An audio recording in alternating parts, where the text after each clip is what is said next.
자, 남쪽과 북쪽이 이제 이 이스라엘과 유다로 갈라졌습니다. 북쪽에는 10개 지파죠. 10개 지파가 한 나라가 됐고 초대왕이 여로보암, 솔로몬의 신하였습니다. 남쪽은 솔로몬의 아들 르호보암, 여로보암, 르호보암 비슷하죠. 예, 솔로몬의 아들, 북쪽은 솔로몬의 신하. 신하를 따르던 지파는 10개 지파가 모였습니다. 규모를 봤을 때는 차이가 상당히 나죠. 그런데 다윗의 언약, 하나님이 뿌리를 유다에게 두셨고, 그래서 예루살렘 그리고 성전, 이런 하나님의 근본적인 영적 관계성이 있는 상징들은 다 유다의 뿌리가 있다라는 것이죠. 그러다 보니까 북쪽 여로보암은 열등감이 생깁니다. 가짜기 때문에. 그래서 뭔가 사람들이 휩쓸리지 않을까. 그래서 화려하게 쓸데없는 짓을 하기 시작하죠. 가짜를 만들어내기 시작합니다. 왜? 진짜가 아니니까. 우리는 항상 여기서 항상 반복해서 말씀드리지만 항상 예는 예고 아니면 아니다. 그래야 돼.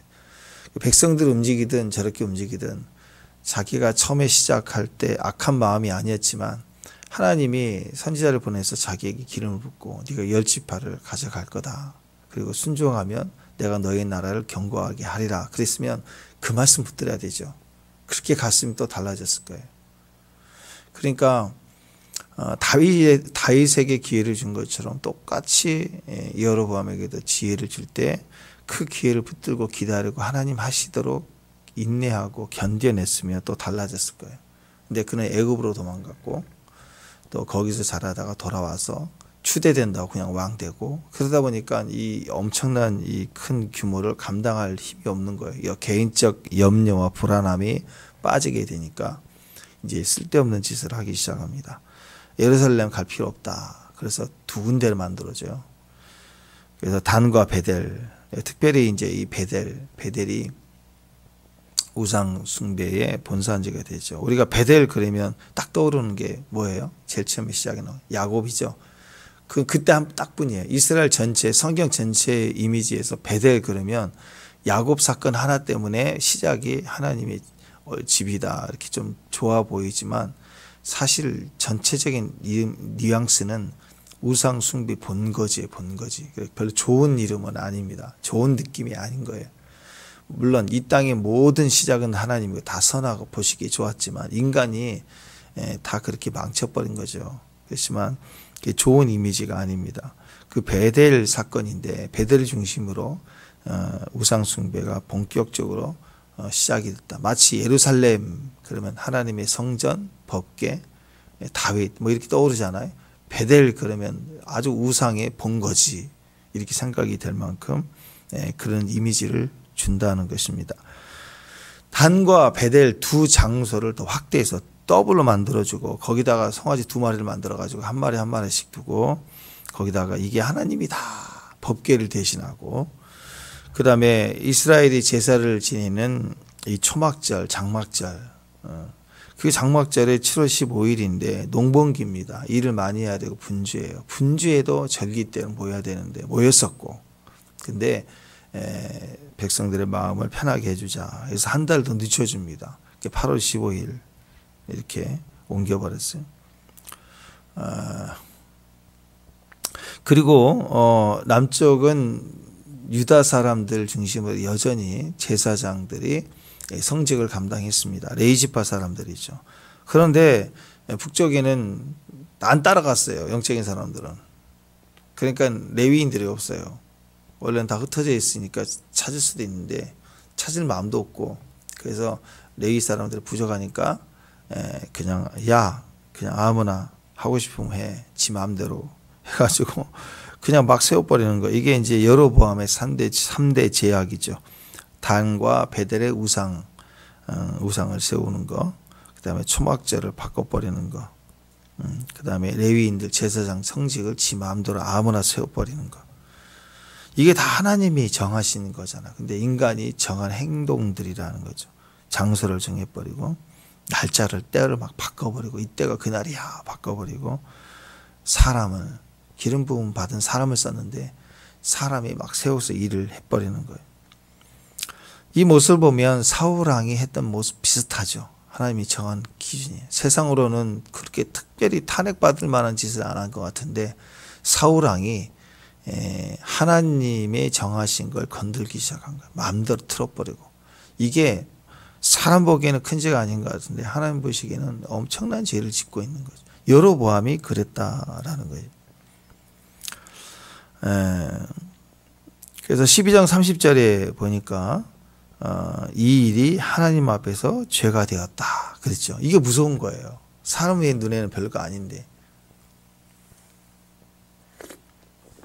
우리가 거듭 말씀을 드리지만 야곱과 에서 할 때 에서는 그렇게 잘못한 거 없잖아요. 야곱이 더 이렇게 점수를 매긴다 그러면은 아주 얕사빠로 이기적이고 막 그렇게 속이고 막 그럴 수 있잖아요. 근데 하나님 관점은 달랐대요. 태어날 때부터 그런 미워하고 사랑했다 그러잖아요. 물론 인간적 감정은 아니지만 하나님의 미움 또 하나님의 사랑함 그게 있었다라는 거죠. 또 사울 왕과 다윗은 요즘 겉으로 인간이 판단한다 그러면 완전 탄핵감이죠. 얼마나 많은 죄를 지었어요. 그것도 보통 죄입니까? 그런데 하나님은 다르게 보신다는 거죠. 그래서 우리는 이것에 대해서 심각하게 생각해야 됩니다. 내 행위가 하나님 앞에 그냥 이것이 죄가 되었다. 이건 굉장히 큰 문제가 되는 거예요. 그래서 우리 마음의 결정, 태도 그리고 내 행동 이것이 하나님 앞에서 항상 비춰져야 돼요. 비춰져야 돼요. 그러니까 이게 하나님 앞에 죄가 되니까 오늘 하나님이 하나님의 사람, 무명의 하나님 사람을 보내가지고 여로보암을 책망하는데 한마디로 야 너 이제 끝났어 그거예요. 마치 사울 왕에게 아말렉 진멸하라고 그랬더니 다 살려주고 좋은 거 빼놓고 있다가 그때 사무엘 선지자가 가니까 갑자기 소들이 하고 대답을 해요. 그게 저게 무슨 소리니까 그랬더니 그래서 그때가 딱 되면 소들이 반응을 해. 그래서 다 들통나요. 그 암소가 소리를 냈다고요. 그 중보자 소가 하고 오래되니까 들통이 나요. 사무엘 선지자가 저게 무슨 소냐. 그러니까 누구 없어 반갑소 뭐 그런 얘기 했다 이거예요. 그것처럼 그러니까 여기에 이게 큰 죄가 됐기 때문에 왕이 하나님 말씀을 멸시하고 버렸기 때문에 하나님도 왕을 오늘 버렸다 하면서 또 다른 자를 하나님이 세운다 그랬잖아요. 똑같은 거예요. 너 끝났다. 그래서 그때 여로보암이 행했던 이 행위는요. 이 땅의 모든 지도자, 모든 왕들, 모든 잘못된 악한 하나님을 가증히 여기는 사람들의 표상이 돼버렸어요. 이 행위가. 이게 별거 아닌 것 같아도 이 세 가지가 하나님 앞에 너무나도 부정의 길이고 악한 길이. 그래서 오직하면 유행어를 만들어. 성경이 유행어를 남기는 거 굉장히 어렵죠. 사람들 사이에서 코미디언들이 자기 유행어 하나 만들려고 얼마나 노력합니까? 그런 시대예요. 유행어 하나 만들기 어려운데. 하나님 나라에 성경이 유행어 만들다는 것은 얼마나 힘들어요. 근데 그렇게 만든 사람이에요. 그래서 여로보암의 길하고 자기 이름을 거기다 남겨버렸어요.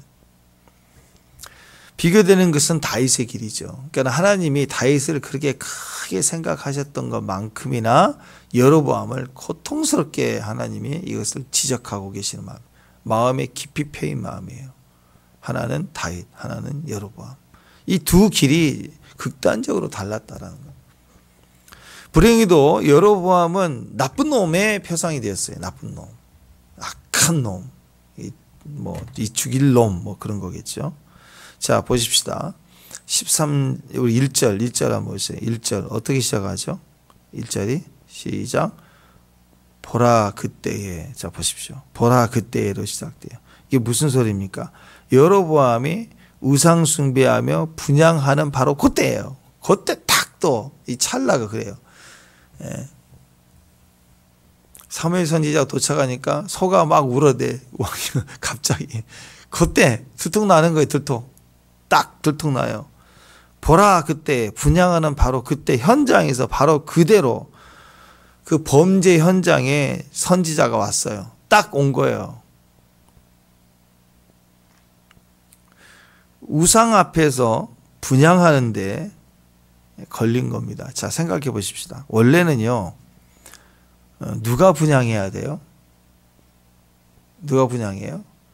제사장이 해야 되는 거예요. 성전에서는 제사장, 또 이 무당이다. 무당집에 가면 뭐 혹시 무당집에 갈 일은 없겠지만 갔다고 합시다. 뭐 점을 치러 간다고 합시다. 그러면 무당이 점치고 무당이 푸닥거리 하는 거지. 가가지고 왕이라고 내가 할게 하고 왕이 푸닥거리 하는 거 봤나요? 안 그러잖아. 그죠? 근데 우상 앞에 분향을 하는 누가 하냐면 그 제사장이 해야 되는데 지가 해. 여러분 왕 자신이 한단 말이에요. 한마디로 얘기해서 절차도 무시하고 예배도 무시하고 지 마음대로 사람을 세우고 절기도 날짜로 바꾸고 그 다음에 하는 일도 지가 다 해버리고 막 이런 뭐 힘이 있으니까 그냥 다 가는 걸 자유라고 생각하는 거예요. 그건 자유가 아니죠. 자유는 항상 말씀드리지만 교통법규를 지킬 때 속도가 좀 늦더라도 우리는 자유할 수 있어요. 시간의 자유하고 그 다음에 공간의 자유라면서 어디든지 안전하게 갈 수가 있는 거예요. 근데 나는 이번에 차를 샀는데 땡크를 샀다. 나 건드지 마 해가지고 집이고 뭐고 막 밀고 다닌다. 그럼 난 자유해. 그건 자유가 아니죠. 범죄죠. 지금 여러분 그런 식인 거예요. 그냥 하나님의 성전 예배 제사장 다 밀어버리고 자기 갖다 우상이고 뭐 다 하는 거예요. 내가 법이요 해가지고 우상 숭배도 영적으로 해석하고 막 그렇게 하는 거예요. 무슨 교주처럼 그렇게 하는 거예요. 그러니까 사울왕이 사무엘 선지자 오기 전에 그냥 여론을 조성하고 여론이 안 좋으니까 또 군사들의 사기를 충전하기 위해서 지 마음대로 제사를 지가 지내버렸잖아요. 그거 비슷한 거예요. 그래서 저주받은 거예요. 똑같은 거예요. 예배 건들만 한데 하나님의 절기 마지막 때와 연결된 거잖아요. 그 날과 시 그거 건들면 안 되는 거예요. 그런 것들을 막 건든 거예요. 종말론적으로 보면 다 악한 것을 지금 다 건드는 거예요. 지금 이게 다 사탄이 하는 거고 이세벨 스피릿이 하는 거고 다 똑같은 거예요. 다. 그래서 1절에 보니까 보라 그때에 이렇게 시작하잖아요. 그러니까 13장 넘어오면서 성경은 우리가 이렇게 주목하기를 원하는 게 바로 그거예요. 네 멋대로 한 놈이 어떻게 되는지 한번 봐라 이거예요. 그게 13장이에요. 결국 망한다예요. 결국 망한다. 지 마음대로 살다 망한다. 지금. 그래서 2절에 보니까 그 예언이 나옵니다. 어떻게 망하는가. 2절 한번 읽어보십시다. 2절 시작. 하나님의 사람이 제단을 향하여 여호와의 말씀으로 예쳐 이르되 제단아 제단아 여호와께서 이같이 말씀하시기를 다윗의 집에 요시야라 하는 이름하는 아들 나오리니 그가 내 위에 분향하는 산당 제사장 내 위에 제물로 바칠 것이며 그 사람의 뼈를 내 위에 사르리라 하셨느니라. 자, 여러분 이게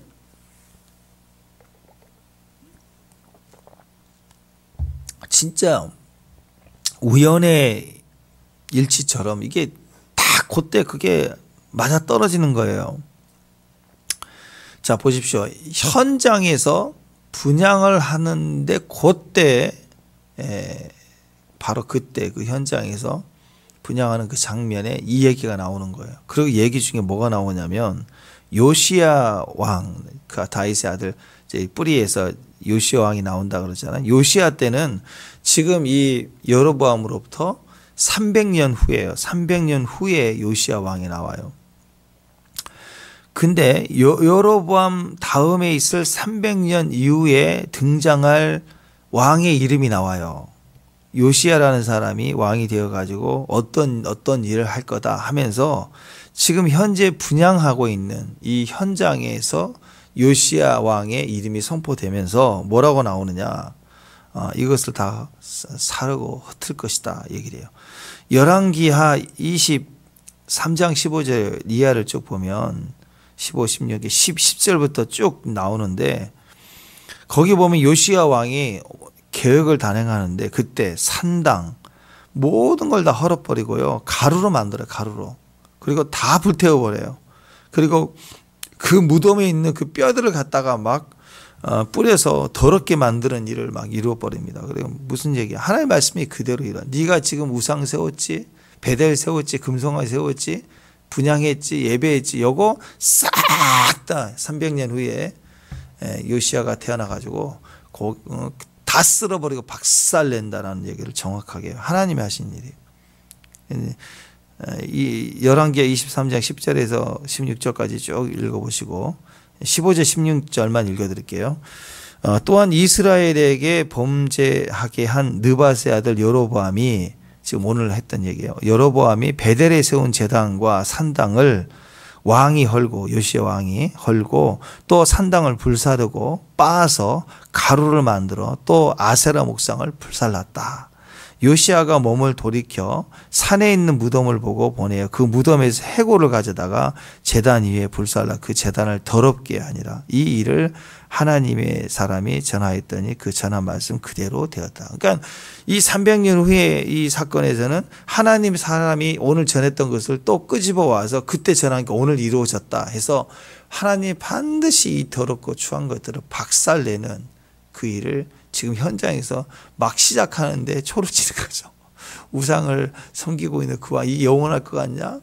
너 끝났어. 그리고 이거 박살내. 요시아가 나타나서 벌써 300년 이후에 있을 사람을 예언을 하면서 하나님이 반드시 행하신다는 것을 알려주고 있습니다. 무슨 뜻인가요? 하나님이 모든 걸 행하시는 거예요. 이렇게 알려주고 성취되는 걸 통해서 하나님이 하시는 거. 하나님은 반드시 해요. 근데 바로 그 다음 때 할 수도 있지만 300년의 시간을 두잖아요. 그건 우리를 향해서 완성해 가는 거고, 우리를 위해서 단련해 가시는 거고, 하나님의 뜻이 이루어지도록 지금 연속적이라는 거예요. 300년이나 지금이라 연속적이라는 거죠. 아무것도 아니에요. 그 사이에서 하나님의 말씀을 지킬 수 있도록 기회를 더 주는 거예요. 그 300년 동안에 돌아오지도 않았다는, 이렇게 예언을 주는데 돌아올 기회가 없었다. 그러니까는 다 빠가버리는 거죠. 하나님이 새롭게 하시는 거죠. 여러분, 우리가 그래서 시간 지나면 어쩌죠? 시간이 약이지요. 그런 거 없어요. 해결을 해야 돼요. 내가 엎드려야 되는 거예요. 주의 말씀으로 돌아가야 되는 겁니다. 여로보암 앞에서 하나님이 보냈다는 것을, 이것이 하나님의 말씀이라는 것, 우리는 300년 이후의 사건을 알기 때문에 야, 기가 막히게 하나님이 이렇게 하시는구나. 그래서 지금 분향하고 있는 그 현장에서 다 배들도 짓고 송아지도 만들고 했던 그 완성된 세팅 상태에서 분향할 때 그냥 거기서 이거 다 하나님이 가루로 만든다, 심판하신다, 너 끝났다는 예를 하셨다라는 그 시간대 정확하게 하신 거예요. 그리고 성취가 됐다. 근데 하나님이 이것이 하나님 앞에서 온 것을 우리는 성취가 됐기 때문에 알지만 또 무명의 선지자잖아요. 누군지는 모르잖아요. 근데 이 요시야, 이제 여로보암 입장에서는 이 뜬금없이 뭐냐, 이거 뭐냐, 이게 하나님 이것이 하나님 말씀인지 아닌지를 모르는 거예요. 그죠? 여로보암 입장에서 내가 왕인데 갑자기 어떤 놈이 튀어나와 가지고 내가 드리는 분향을 방해하네? 그러면서 막 교주를 퍼대어대니 여로보암 입장에서는 기분 되게 나쁠 거 아니에요. 그죠? 하나님 말씀 들리지 않을 거 아니에요.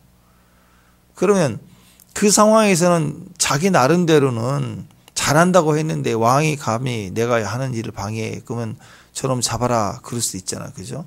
근데 오늘 이때는 하나님이 보냈다는 것을 확증을 줍니다. 어떻게 했어요? 3절, 4절 보면은 이것이 하나님으로부터 온 징조라는 것을 알게 해주는 사건이 일어나요. 갑자기 하나님 말씀하신 대로 이게 징조다 하면서 제단이 갈라지고 그 위에 있는 재가 막 쏟아질 것이다 이렇게 했더니 4절에 보니까, 오늘 말씀 4절에 보니까 여로보암 왕이 하나님 사람이 베델에 있는 제단을 향하여 외쳐 말함을 들을 때 갑자기 제단에 손을 펴며 그를 잡으라, 그를 향하여 편선이 말라 거두지 못했다, 그 말이에요. 그러니까 이게 징조라 그러면서 막 제단이 막 갈라지고 재가 막 쏟아지고, 그러니까 한마디로 뭐예요? 제단이 갈라지고 막 재가 쏟아지고, 그 말은 분향했던 재가 쏟아지고, 그 말은 이게 그냥 쉽게 얘기해서 진동이 일어난 거야. 이렇게 지진이 일어난 것처럼 콱 하면 땅이 흔들리면서 제단이 쪼개져 버린 거예요. 땅이 무리가 진동하면서. 그러면 이게 생각해 보세요. 갑자기 예언을 하고 저주 같은 예언을 하고 너 끝났어 하는데 기분 되게 나쁜데 갑자기 이렇게 땅이 진동을 하면서 제단이 쪼개져 버리고 박살이 나버리고 그 다음에 재가 쏟아지고 이런 일이 벌어지면 두려워야 되는 거 아니에요? 그리고 이건 어떻게, 이거 하나님이시다라는 두려움이 있으면, 아, 내가 잘못했구나. 아, 나를 살려주세요. 뭐 이런 게 나와야 되는데, 오히려 손을 펴가지고, 야, 그놈 잡아라. 뭐 그를 잡아라. 손을, 야, 저놈 잡아. 이런 거 있죠. 손을 내밀어서, 야, 저놈 잡아라. 이런 거 아니에요. 그죠? 근데 손을 내밀고 가르치면서 잡아라 했을 때 손이 갑자기 싹 말라져 버린 거예요. 싹, 손이. 그러니까 자 생각해 봅시다. 5절에 징조대로 제단이 갈라지고 제단이 막 쏟아졌다는 거예요. 그리고 자기 손이 말라지고 그러면 어떤 일이 벌어지냐면 아무리 영적으로 우둔한다고 할지라도 이쯤 되면은 야 진짜 하나님 살아계신다. 야 너무 두렵다. 아 내가 잘못했구나. 그리고 몰라서 그런 게 아니라 이미 유대인이에요. 유대인으로 뿌리치 어렸을 때 자랐기 때문에 예루살렘 절기 이건 바뀔 수 없다는 걸 알면서도 지가 다 바꾼 거잖아. 양심이 불안한데 덮는 거죠. 힘으로. 그게 터지니까 다윗이 나단이 왔을 때 터진 것처럼 터지면 인정을 해야 돼요. 몰랐던 게 아니라 알고 있는 걸 자꾸 덮치는데 이런 현상이 나타나면 보통 같으면 잘못했습니다. 살려주세요. 그게 정상 아니에요. 그죠? 아니, 하다못해 거짓말을 했는데 이걸 하다 보니까 또 거짓말을 하게 또 이걸 또 거짓말해서 이렇게 키우는데 불안하잖아요. 근데 그게 밝혀지는 게 터졌다. 그러면 근데 밝혀지는 터짐이 그냥 이렇게 상황 가운데 밝혀진 정도가 아니라 땅이 진동을 하면서 막 쪼개지면서 네가 거짓말했다. 그것은 개념이 이렇게 터져 나오면 무서워서라도 다 또 거짓말을 할 게 아니라 엎드려야 그게 정상 아닌가. 그렇죠? 이런 일이 일어났으면 아 진짜 하나님이 살아계신다. 그러면 회개해야 됩니다. 그리고 바꿔야 되겠죠. 무슨 베델이냐. 예루살렘이다 하고 송아지 없애라. 우리 신이 아니다. 막 이러면서 변화가 시작이 됐으면 또 이 기적 자체가 그에게 기회를 주는 거예요. 부정적인 기적이지만 이 행위가 회개를 통해서 또 다시 기회를 주는 거예요. 그런데 그게 바로 곧바른 심판이라면 기적으로 징조를 안 보이시죠. 기적으로 그냥 쳐 죽이면 돼요. 데려가시면 돼요.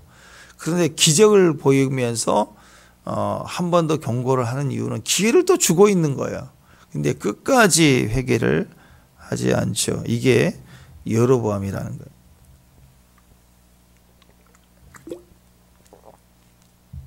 성경에서는 사람들 속에 있는 이러한 기질, 이것을 말할 때 목이 곧다, 목이 곧은 백성 이렇게 말을 합니다. 기회를 줬고 충분히 초자연적인 계시로 하나님의 것임을 분명히 알려줬는데도 불구하고 그리고 자기 내면의 양심의 깊은 것도 자기도 알고 있는데 그것을 기적적으로 드러냈으면 깨져야 그게 정상이고 웬만하면 다 깨지게 되어 있습니다. 그런데 그걸 부정하고 또 거기에 반응하지 않는 것이 목이 곧았다. 목이 곧은 백성 이렇게 얘기해요. 여기 목이 기부스를 해봐요. 좀 다쳐가고 기부스를 했다고 합시다. 자, 목이 이렇게 기부스를 한 사람들은 구부러집니까? 세배하자. 그러면 세배가 되나요? 세배 안 돼요. 이렇게 앉아갖고 몸만 하려고 해도 고개가 안 숙여져요. 목이 곧으면 아무것도 안 되는 거예요. 네? 하다못해 뭐 스트레칭 하다가 삐걱 했어. 아니면 자다가 벽에를 잘못 잤는지 아침 깼더니 뭐 한쪽 이러면 이러고 와 이러고 이렇게 이렇게 와서 조금만 숙여도 아프니까 아무것도 못해요. 목이 굳으면. 여러분 한번 목이 굳어진 사람이 다시 구부러진다는 거.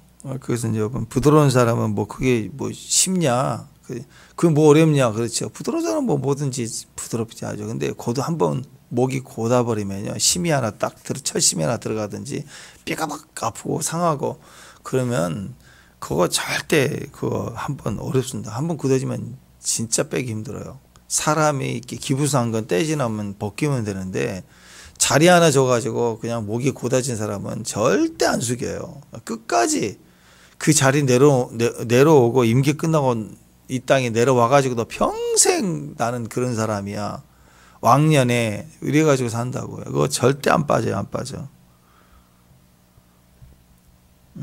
여러분 예배도 마찬가지입니다. 이게 한번 굳어져 버리면 회복이 어렵습니다. 예배도 그렇습니다. 예배에 한번 굳어져 버리면 예배가 부들부들해서 생기로 충만해서 임재 안에서 엎드려야 되는데 어떤 이유로 굳어져 버리면 그 사람의 예배가 부드러워지기까지 많은 눈물을 흘려야 돼요. 그건 굉장히 어렵습니다. 새벽 예배 매일 나와는 사람들, 새벽 예배가 쉽죠. 부드러워지니까. 그 길이 부들부들해서 오케이 하고 부들부들해집니다. 근데 이게 새벽 예배 나오는 게 어려워요. 딱딱해요. 굳어져 있으니까. 어떤 사람은 그래서 새벽 예배, 새벽 시간이 너무나도 굳어졌어요. 진짜 힘들죠. 1년에 한 번 나오라고 그래도 그렇게 어려운 거예요. 굳어져 있기 때문에. 어떤 사람은 큐티가 굳어져요. 큐티 한번 하는 게 아주 그냥 형식과 모양만 있지 어려워요. 굳어졌으니까. 할수록 부드러워지거든요. 부드러워지는 거. 근데 멈추는 순간 굳어져요. 생기가 빠진, 이 생명이 빠진 나무 가지. 생명이 있으면 부들부들하죠. 근데 이제 가을이 되잖아요. 겨울이 되면 이게 이대로 이 화분에 이것이 이대로 지금 영하로 떨어지면 이건 다 수분이 있는 상태에서 터져서요. 이 가지가 이게 다 터져서 다 죽어버려요. 그러니까 겨울이 되면 수분을 빼요. 모든 산에 있는 나무들 수분을 싹 빼버려요. 수분이 빠지는 이 가지들은 바싹 말라갖고 꺾이면 탁 꺾여져 버리는 거예요. 죽은 것처럼 수분을 빼서 겨울을 지내는 거예요. 그래서 봄이 되면 수분을 올려서 탁 올려서 그 마른 가지 같은 데도 새싹이 나는 거예요. 마찬가지입니다. 우리도 생기가 빠지면, 임재가 빠지면 딱딱해져서 그냥 삐그덕거려요. 부러지고 깨지고 박살나고. 근데 계속 겨울이나 여름이나 낮이나 밤이나 바람이 불거나 비가 오나 계속 새벽의 사람, 기도의 사람, 큐티를 말씀으로 살아가는 사람, 이게 부들부들해진 사람이에요. 부들부들해진. 근데 굳어지면요 안 돼요. 굳어지면 어떤 일이 벌어지느냐, 이렇게 기적이 나타나도 반응이 없어요. 피리를 불면 애들은 춤추게 되는데 춤도 안 추는 아이들, 그런 게 된다고요. 그러다가 푹 부러지는 거예요. 푹 부러져. 생명이 있는 가지는 꽉 꺾지 않아도 꺾으려고 해도 휘어지거든요. 근데 겨울에 가지요, 좀만 흔들면 턱 부러져요. 왜? 생기가 없으니까, 부드럽지 않으니까 한 방에 툭 가는 거예요. 어떤 사람은 지금 아직까지도 주일 예배가 굳어져 있는 사람이 있어요. 주일 한 번 나오는 게 그렇게 힘들어요. 주일 예배 한 번 나오는데도 막 삐그덕거려요. 나오긴 나오는데 골다공증 걸린 사람처럼 한 번 부러지면, 예배 나올 때 부러지면 몇 주 못 나와. 또 부러지면 한 번 나가는데 뼈가 굳어져 있으니까. 여로보암이 지금 굳어진 사람이라고. 하나님이 이렇게 기적을 나타내 주는데도 못 돌아와요. 자기 손이 다 말라 비틀어졌어요. 물 생기가 빠졌어요. 나뭇가지에 물이 쏙 빠진 것처럼 빠졌어요. 지금 지 몸에 사건이 터지니까 그제서야 무명의 선지자에게 도움을 구하죠. 6절에 보니까, 6절 한번 읽읍시다. 6절 시작. 왕이 하나님의 사람에게 말하 이르되 여호와께 은혜를 구하여 내 손이 다시 성하게 기도하라. 하나님의 사람이 여호와께 은혜를 구하니 왕의 손이 다시 성하도록 전과같이 되었다. 눈으로만 보는 게 아니라 우연히 지진이 일어난 게 아니라 자기 몸의 손까지 확인이 됐으면 또 여기서도 또 꺾여야 되잖아요. 안 꺾인다는 거. 이 무명의 하나님의 사람이 참 좋은 사람이 우리 같으면 이 괘씸한 놈 안 해. 기도 안 해줘. 나 기도 안 해줄래. 예. 근데 기도해줘요. 예. 그랬더니 왕의 손이 다시 전과 같이 돌아왔다. 그러면 이 짧은 기적으로 망해 죽게 생기는데 돌아왔잖아요. 기도하니까. 그 힘을 얻어서 혼자 안 되는 걸 주의 종이 힘을 얻어서 됐으니까 이제는 그러면 어떻게 해야 됩니까? 라고 물어보든지 선지자요. 그러면 뭐 이렇게 회복을 위해서 제가 어떻게 가야 됩니까? 이 나라를. 그러면 거기에 또 도움이 있지 않겠어 하나님이. 그래서 회복의 길로 자기 손만이 아니라 자기 존재도 나라도 하나님의 뜻대로 가도록 해야 되는 거 아니에요? 근데 그러지를 않죠. 말라버린 손이 돌아왔어요. 이전과 같았더라. 그리고 끝. 마른 손이 아니라 자기 믿음의 상태가 돌아와야 돼요. 자기 영적 상태가 돌아오는 게 목적이라고요. 사실 여러분 우리 기도가 그럴 때가 있어요. 기도해서 응답을 주는데 우리는 겨우 손 마른 게 돌아오는 것만이 기도인 줄 알아. 그러면 다 끝난 줄 알아. 하나님은 삶에서 이런저런 크고 작은 일들을 기도를 통해서 우리를 절박할 때 그 기도를 통해서 그것이 해결되는 게 목적이 아니라고요. 우리의 상태를 돌이키는 게 더 목적이에요. 하나님과 관계가 깊어지는 게 기도 제목이라고 원래. 그 종류는 사람마다 다르고 때마다 다를 뿐이에요. 그런데 손이 돌아왔다 그러면 끝인 거예요. 자기 믿음의 상태가 안 돌아와요. 영적 상태가 돌아오지 않은 거예요. 굳어진 상태로 그대로 있는 거예요. 하나님께 이렇게 기도 안 하고 예배도 안 드리고 지 멋대로 살다가 이렇게 손이 굳어져 버렸어요. 손이 굳어져 버리니까 실제로 몸이 병으로 나타날 수도 있고 때로는 사고를 당하기도 하고 그러니까 기부사고 다니는 거예요. 기부사고. 참 예전에 아주 정말 속썩이던 어떤 전사님 한 분이 있었는데 그래도 딴 사람 말을 안 들고 제 말은 좀 들었어요. 근데 또 사람은 좋은데 진짜 골머리를 알아. 여기저기 막 골치 아프게 하고 그랬는데 한 번은 교회로 왔는데 목을 이렇게 잡고 왔어. 이렇게 잡고 왔어. 목사님 저 이렇게 왔다고 그랬어. 왜 이렇게 왔냐고 그랬더니 왜 목을 잡고 왔냐 했더니 오다가 사고를 당해. 사살 뒤에서 누가 쳤대. 그래가지고 보험 이렇게 해서 처리가 아니라 좀 늦었다고 해서 이렇게 하는데 목으로 못 움직이겠다고 이렇게 병원을 가봐야 되겠다고. 그래 빨리 가보라고 그랬더니 딱 하는 얘기가 제가 많이 교만하나 봐요. 그래서 좀 이 사건을 가만히 생각해 보니까 겸손하라고 내 목을 친 것 같아요. 그래서 자기 입으로 그렇게 얘기하는데 속으로 그래 너 좀 교만해. 그랬는데 요즘은 연락이 좀 없는데 한동안 그렇게 했어요. 그렇게 아주 속썩이고 그랬는데 보니까 그래요. 삶 속에 자기가 탁 치면 손 다쳤어. 다 이유가 있어요. 이유가 손이 말랐다니까요. 손이 굳어져서요. 자기가 할 일을 아무것도 못하게 꼼짝 못하게 만들어요. 굳어진 거예요. 삶이 내 마음대로 안 되도록 꼼짝없이 하나님이 나를 만들어요. 또는 이렇게 실제로 육신적으로 사고가 나도 손이 다치든지 목이 다치든지 그런 상황으로 올 때 그때 우리 한번 생각해 봐요. 내 멋대로 하지 않았나. 내 예배 건들지 않았나. 행동 갈등 자꾸 관절이 다치고 어떻게 자꾸 안 되게 하고 옛날엔 건강이 있는데 자꾸 그럴 때 왜 하려고 하면 굳어지지? 그것은 거기에 대한 교만이 있는 거예요. 그래서 그런 부분에 대해 물론 그렇다고 다 모든 사람 그런 건 아니지만 자기는 알겠죠. 그죠? 다른 사람 몰라도 여러보면 알아. 여러보면 전혀 못 깨달고 있는데 선지자가 와서 무슨 얘기하는지는 모르겠다고 나는 좋은 일 하려고 했는데 이런 상태가 아니잖아요. 알고 있어요. 예루살렘 성전 솔로몬 왕의 아들인데 나는 솔로몬의 신하였다. 이게 다 있는 거예요. 배경에. 그러니까 충분히 알 수 있는 거예요. 밑에서 자기 본인의 깊은 내면의 증거가 있어요. 나는 신하였지 내가 왕족이 아니다.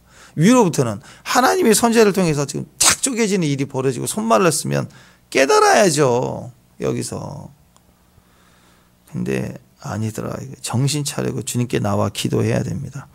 거의 기도하라 하라 상황이 오는데 기도하지 않다가 교회에 나온 사람들, 뭐 그런 비스무리한 사람들이 있어요. 손이 마른 사람들입니다. 예를 들어서 막 아파서 오는 사람, 망해서 나온 사람, 교통사고 나가지고 반쯤 죽어서 힘들게 막 쩔뚝거리며 오는 사람,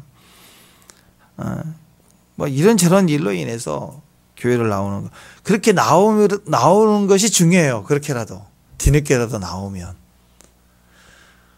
이 여로보암이라는 이 아주 이 악한 요 사람도 보세요. 지금 기도가 뭐가 나왔어요? 하나님 저를 살려주세요. 뭐 다윗과는 아니더라도 손이 마르니까 손 좀 어떻게 좀 해주세요라고 기도하잖아. 이것도 구하잖아. 이것도 기도라고 들어주잖아요. 그러면 뭘 안 주시겠어요? 뭘 안 주겠어요? 이걸 근거로 해서 내 형편만 회복될 게 아니라 우리 존재와 상황을 변화시켜 주세요. 제가 어떻게 했으면 좋겠습니까? 이렇게 하나님 앞에 그 다음으로 넘어가야 돼. 어제도 말씀드렸죠. 은혜 안에 거하면 강건해지는 거예요. 근데 은혜를 줬으면, 은혜를 줘서 이 병이 치료가 됐다. 그러면 거기서 땡 하고 갈 게 아니라 그 받은 은혜 안에 거하면 강해져요. 그럴 때 또 은혜를 주세요. 은혜 위에 은혜가 세워져 가야 되는데 한번 은혜로 주시면 먹고 땡이야. 먹고 땡이라고.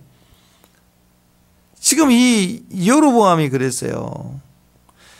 뒤늦게라도 이제라도 나와서 기도하면 그게 축복이라고.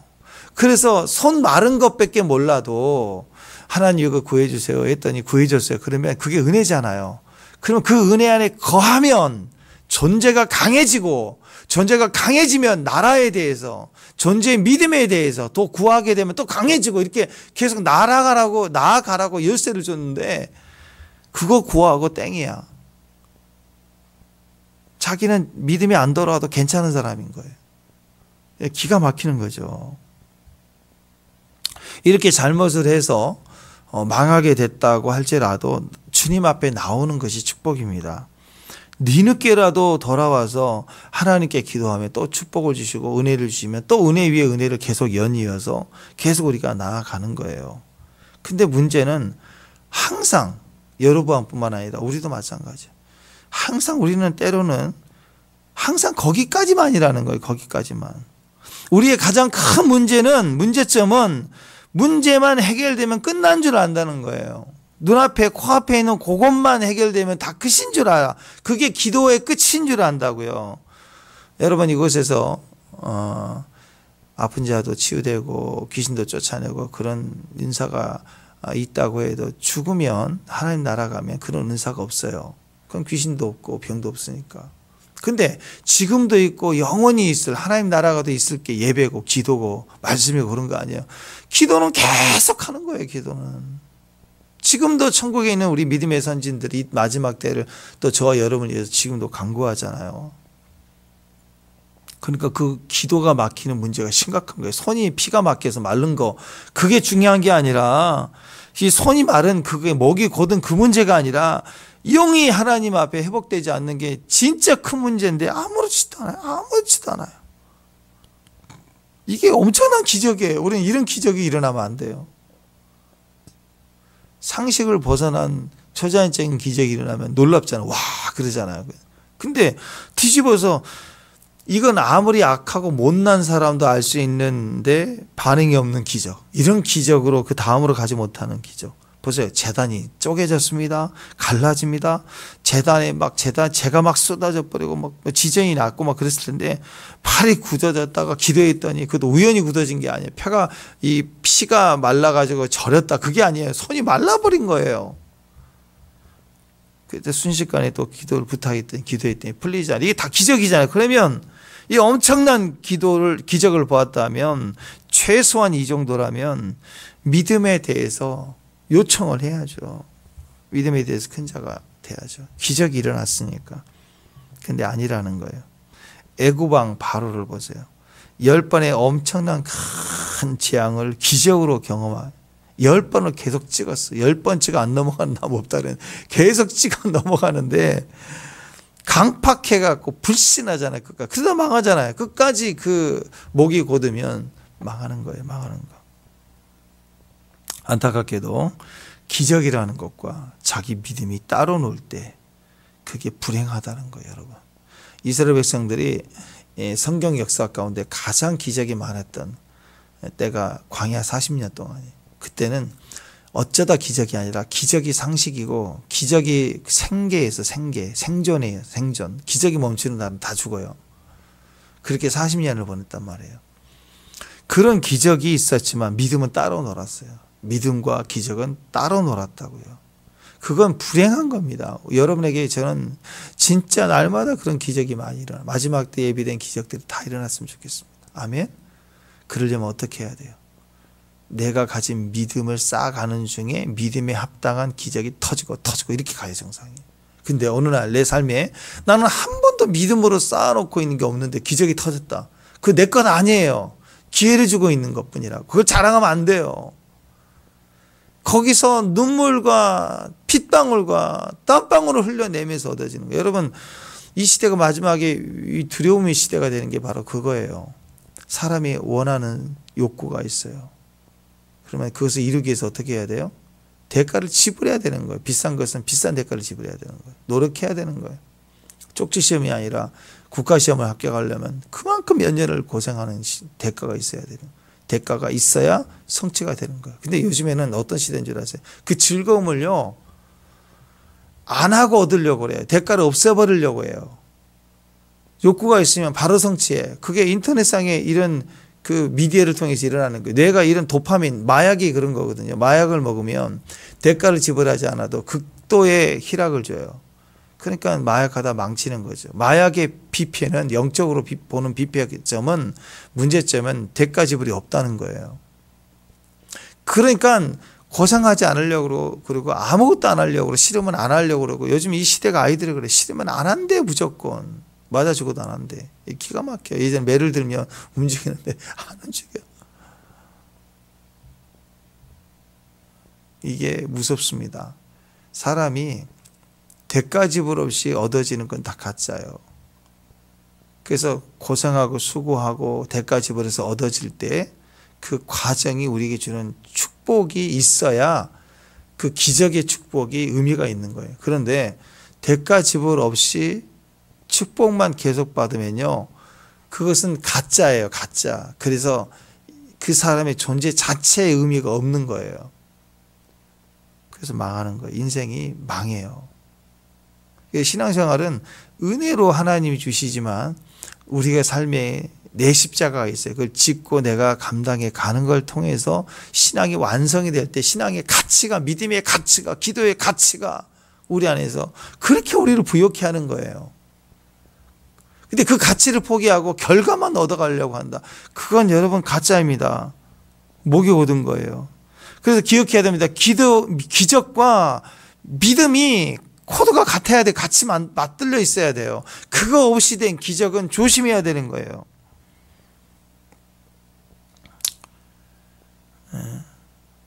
신앙에 있어서 체험도 중요하지만 기적도 중요하지만 거기에 믿음의 베이스로 된 게 아니라면 그건 굉장히 위험한 거고 때로는 사탄이 우리를 망하게 하기 위해서 그것을 이 땅의 힘을 가지고 천하만국을 보여주면 영광을 주리라, 금과 금을 주리라 그랬잖아. 사탄도 우리에게 그렇게 줄 수 있는 그런 능력이 있다고요. 어떤 사람은 고난을 줘서 막을 수도 있지만 어떤 사람에게는 형통을 줘서 그 사람을 망칠 수도 있는 거예요. 중요한 것은 고난도 또 형통도 믿음의 베이스가 돼 있지 않을 때는 다 재앙이에요. 다 재앙, 우리에게는.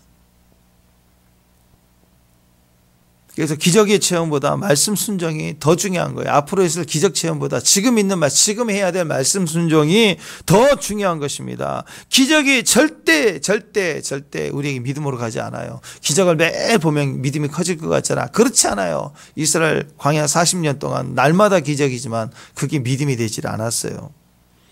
오히려 기적이 있으면 있을수록 가짜로 갈 가능성이 높습니다. 그러니까 형통, 기적 이것을 믿음 없이, 근거 없이, 대가 지불 없이, 무릎 없이 세상도 뼈 빠지게 고생해야 돈을 더 벌죠. 월 200 벌다 300 벌려면 고통스럽게 해야 되고 노력해야 되고 연봉이 올라가려면 그 실력 쌓기 위해서 수년을 공부 더 하고 기술 배워야 되는 거고 그렇잖아요. 그 기술이 안 되면 투잡 뛰어야 되잖아요. 밤에 또 야간 뛰어야 돼. 그렇게 해서 한 달 돈이 올라가는 거예요. 그게 뼈 빠지게 하는 거예요. 영적 세계는 그보다 30배, 60배, 100배의 집중력과 무릎이 깨져나가며 눈물 속에서 수건 물고 방에 들어가는 일들이 일어나야 된다니까요. 그 과정을 통해서 신앙이 커지는 거예요. 그 대가가 있어야 그래야 기적이 거기에 의미가 있는 거예요. 그래서 여러분 영적 세계를 쉽게 가볍게 생각하면 절대 안 됩니다. 날마다 새벽을 쌓아가는 거예요. 쌓아가야 돼요. 현재 믿음을 쌓아가야 돼요. 그때 그 의미의 기적이 우리를 막 열어가기 시작하고 돌파가 되기 시작하는 거예요. 마지막 때가 되면 어떻게 되겠죠? 절대 그러지 않습니다. 지금부터 쌓아가야 되는 거예요. 믿음을 쌓아가요. 오늘 이 선지자의 자세를 보세요. 하나님의 자기 병 낫게 해준 게 좋으니까 돈 주겠다. 나라에다 절반이라 줄 태세예요. 자기 마르게 했으니까 내 곁에 있으라. 내가 먹여줄게. 지가 뭘 해줬다고 뭘 해준다고. 마치 뉘앙스는 고마워서 얘기하는 것 같지만 아니 내가 너 먹일게. 이런 마음으로 뭘 주는 것처럼 얘기하잖아요. 교만에 떨어잖아요. 선지자와 하나님은 선지자를 통해서 뭘 원하시느냐. 내가 무지했나이다. 내가 어떻게 이걸 원하고 돌이켜주길래 선지자를 보냈더니 이걸 밥이나 먹고 가라고 이런 얘기를 하니 하나님의 마음이 뒤틀리죠. 선지자가 뭐라고 그래요? 내가 네 밥 먹냐? 안 먹죠. 뒤집어 버리는 거예요. 뒤집어 버려요. 내가 너와 전도를 전도했는데도 받지를 않으면 어떻게 해요? 먼지 털어버리라고 그랬잖아요. 그러니까는 여기 보니까 말씀에 있어만 움직이잖아요. 선지자는 어떤 상황에 있어서 말씀대로 본능으로 움직이잖아요. 상황으로 움직이잖아요. 말씀대로 하나님 하라고 한 말만 하고 아니면 안 하는 거예요. 그러니까 나중에 결과적으로 밥 먹고 가라 그랬더니 내가 그 밥 먹냐? 나는 말씀이 움직인다. 상황이나 사람의 말로 움직이지 않는다. 그러면서 하나도 동의하지 않죠. 그리고 오던 길까지 가지 않아요. 부정의 길로 왔잖아요. 부정한 곳에 왔으니까 그 길이 다시 그 길도 걷기도 싫은 거예요. 먼지 털어버리겠다는 거예요. 다른 길로 가요. 먹지도 않겠다. 날아줘도 받지를 않는다. 아무것도 안 한다. 말 섞기도 싫다 하고 선포하고 돌아가는 것을 봅니다.